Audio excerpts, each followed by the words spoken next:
కాసేపట్లో తెలంగాణలోని 11 మున్సిపాలిటీల్లో చైర్మన్, వైస్ చైర్మన్ల ఎన్నిక జరగనుంది.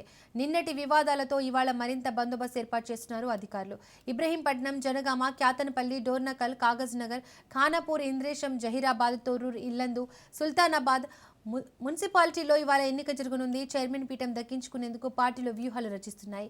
8 మున్సిపాలిటీలకు కాంగ్రెస్ పార్టీ అబ్జర్వర్లను నియమించింది. 8 పట్టణాలకు బీఆర్ఎస్ ఇన్ఛార్జీలను నియమించింది.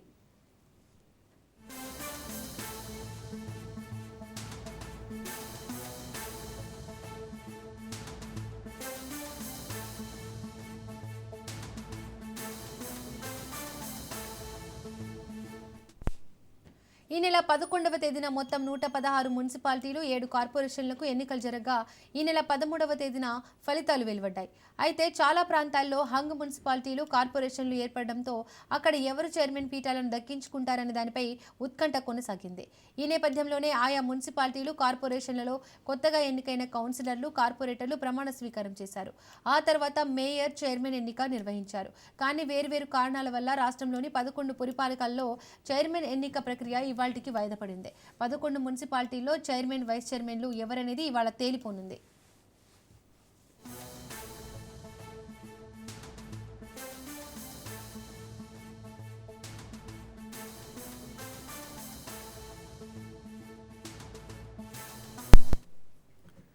ఇదే అంశానికి సంబంధించి మోర్ ఇన్ఫర్మేషన్ మా ప్రతినిధి రాజు అందిస్తారు. రాజు,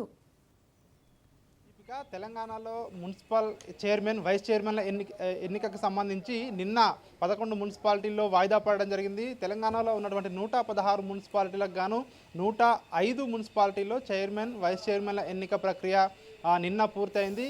మిగతా 11 చోట్ల ఏదైతే ఉందో కొన్ని చోట్ల కోరం లేకపోవడం, మరికొన్ని చోట్ల ఏదైతే ఇతర పార్టీల మధ్య పొత్తులు కుదరకపోవడం, అదేవిధంగా తీవ్ర వాగ్వాదం చోటు చేసుకోవడం వల్ల ఈ రోజుకు ఎన్నికల అధికారులు ఈ రోజుకు వాయిదా వేయడం జరిగింది. ఆ 11 మున్సిపాలిటీలు ఒకసారి మనం చూసుకున్నట్టయితే ప్రధానంగా తొర్రూరు, జనగామ, డోర్నకల్, ఇంద్రేశం, ఇల్లందు, సుల్తానాబాద్, ఇబ్రహీంపట్నం, క్యాతనపల్లి, ఖానాపూర్, కాగజ్నగర్, జహీరాబాద్ ఈ 11 మున్సిపాలిటీల్లో ఈరోజు మరికాసేపట్లోనే ఎన్నిక జరగబోతా ఉంది. చైర్మన్, వైస్ చైర్మన్ ఎన్నికకు సంబంధించి ఇప్పటికే పలు పార్టీలు ఒకవైపు క్యాంప్ రాజకీయాలు కొనసాగుతూ ఉన్నాయి. మరొక వైపు ఇటు ఇప్పుడిప్పుడే ఇక్కడికి మున్సిపాలిటీలకు చేరుకుంటా ఉన్నారు. ప్రధానంగా మనం చూసుకున్నట్టయితే జనగామల నిన్న కూడా చూసుకున్నట్టయితే పెద్ద హైడ్రామా చోటు చేసుకుంది. జనగామలో ఉన్నటువంటి స్థానిక ఎమ్మెల్యే పల్లా రాజేశ్వర్ రెడ్డి, అదేవిధంగా బీఆర్ఎస్కు పూర్తి స్థాయి చైర్మన్ ఎన్నుకోవడానికి బలం ఉన్నప్పటికీ కూడా అక్కడ స్థానిక ఎంపీగా ఉన్నటువంటి భువనగిరి ఎంపీ చామల కిరణ్ కుమార్ రెడ్డి దీన్ని అడ్డుకున్నారని చెప్పి కూడా నిన్న తీవ్రంగా వ్యాఖ్యలు కూడా చేసిన పరిస్థితి కనిపిస్తూ ఉంది.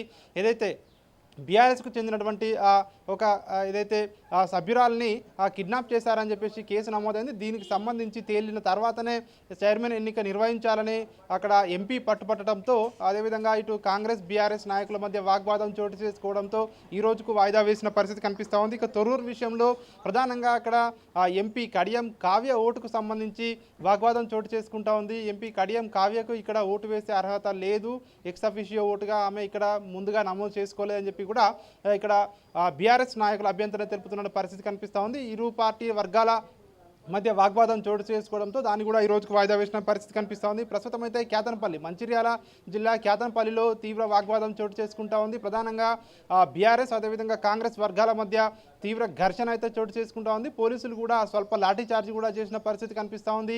అక్కడ మంత్రిగా ఉన్నటువంటి ఏదైతే గడ్డం వివేక్, ఆయన కాన్వాయ్పై బీఆర్ఎస్ నాయకులు కానివచ్చు, అదేవిధంగా కొంతమంది ఇతర ఆందోళనకారులు కానివచ్చు ఆ కారుపై రాళ్లదాడి కూడా చేసిన పరిస్థితి కనిపిస్తూ ఉంది. మాజీ ఎమ్మెల్యే బాల్క సుమన్ను కూడా అక్కడ నాయకులు, పోలీసులు అడ్డుకోవడం జరిగింది. ఒకవైపు ఒక హైడ్రామా అయితే చోటు చేసుకుంటున్నటువంటి పరిస్థితి కనిపిస్తూ ఉంది. మరొక వైపు కొద్దిసేపటి క్రితమే క్యాతనపల్లిలో పూర్తి కోరం ఇప్పటికే లోపల హాజరైందని చెప్పేసి కూడా అధికారులు చెప్తా ఉన్నారు.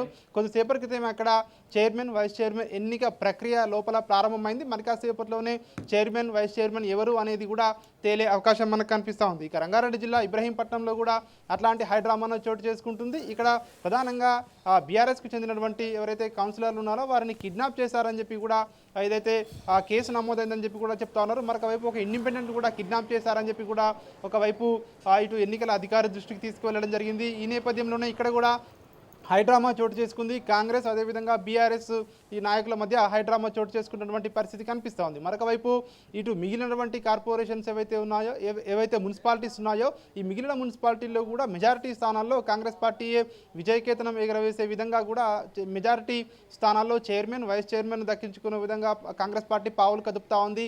నిన్న హుటాహుటిన కాంగ్రెస్ పార్టీ ఏఐసిసి ఇన్ఛార్జిగా ఉన్నటువంటి మీనాక్షి నటరాజన్ ఇమీడియట్గా ఏదైతే కొంతమంది పరిశీలకులను నియమించడం జరిగింది. ఈ 11 ఏదైతే మున్సిపాలిటీలు ఉన్నాయో ఇందులో 8 మున్సిపాలిటీలకు సంబంధించి 17 మందితో కూడినటువంటి అబ్జర్వర్లను ఏర్పాటు చేయడం జరిగింది. వెంటనే వాళ్ళు అక్కడ ఫీల్డ్లోకి వెళ్ళి అక్కడ ఉన్నటువంటి పరిస్థితులు, అదేవిధంగా కాంగ్రెస్ పార్టీకి అక్కడ చైర్మన్, వైస్ చైర్మన్లు వచ్చే విధంగా కూడా వాళ్ళందరూ కూడా అక్కడ వ్యూహాత్మకంగా ముందుకు వెళ్ళాలని చెప్పేసి ఒకవైపు కాంగ్రెస్ పార్టీ కూడా అలుగులు వేస్తూ ఉంది. మరొక వైపు నిన్న 18 ఏదైతే మున్సిపాలిటీలను దక్కించుకున్నటువంటి బీఆర్ఎస్ పార్టీ కూడా ఈ రోజు కూడా హంగు వచ్చిన చోట కానివచ్చు, అదేవిధంగా మిగతా మెజారిటీ ఉన్న చోట్ల కానివచ్చు, ఎక్కడ కూడా పట్టు కోల్పోకుండా చేజారిపోకుండా ఉండేందుకు ఒకవైపు ఇటు బీఆర్ఎస్ పార్టీ కూడా తీవ్రంగా శ్రమిస్తున్నటువంటి పరిస్థితి కనిపిస్తూ ఉంది. మరికాసేపట్లోనే ఈ మిగిలిన 11 చోట్ల కూడా ఈరోజు చైర్మన్, వైస్ చైర్మన్ ఎన్నిక ఉంటుందని చెప్పేసి ఎన్నికల అధికారులు చెప్తా ఉన్నారు. ఒకవేళ ఏదైనా కారణం వల్ల ఈరోజు కనుక వాయిదా పడినట్లయితే ఖచ్చితంగా రాష్ట్ర ఎన్నికల సంఘం అనుమతి తీసుకోవాల్సి ఉంటుంది చైర్మన్, వైస్ చైర్మన్ ఎన్నికకు సంబంధించి. ఎందుకంటే నిన్న వాయిదా పడితే అక్కడ స్థానికంగా ఉన్నటువంటి ఎన్నికల అధికారులు ఈ రోజుకు రాజు ఇబ్రహీంపట్నంలో బీఆర్ఎస్ కైవసం చేసుకున్నట్లు తెలుస్తోంది. ఎస్ కొద్దిసేపటి క్రితం ఆల్రెడీ లోపల ప్రారంభమైంది. సో ప్రస్తుతం అయితే అక్కడ ఆల్రెడీ బీఆర్ఎస్ పార్టీకి మెజారిటీ ఉంది. ఎందుకంటే ఇండిపెండెంట్ల మద్దతుతో బీఆర్ఎస్ కూడా అక్కడ మున్సిపాలిటీని కైవసం చేసుకున్నట్టుగా కూడా మనకు తెలుస్తూ ఉంది. ఎందుకంటే ఇప్పటికే కాంగ్రెస్ పార్టీకి అక్కడ పూర్తి స్థాయి మెజారిటీ లేదు. అదేవిధంగా ఇటు బీఆర్ఎస్ పార్టీ, ఇండిపెండెంట్లు కలిపి ఇక్కడ బీఆర్ఎస్ పార్టీ ఈ ఇబ్రహీంపట్నంని కైవసం చేసుకున్నట్టుగా కూడా తెలుస్తూ ఉంది. ఇక మిగతావి కూడా మరికాసేపట్లోనే మిగతా మున్సిపాలిటీలకు సంబంధించి కూడా ఒక క్లారిటీ అయితే వచ్చే అవకాశం మనకు కనిపిస్తూ ఉంది. Deepika. Right, thank you Raju.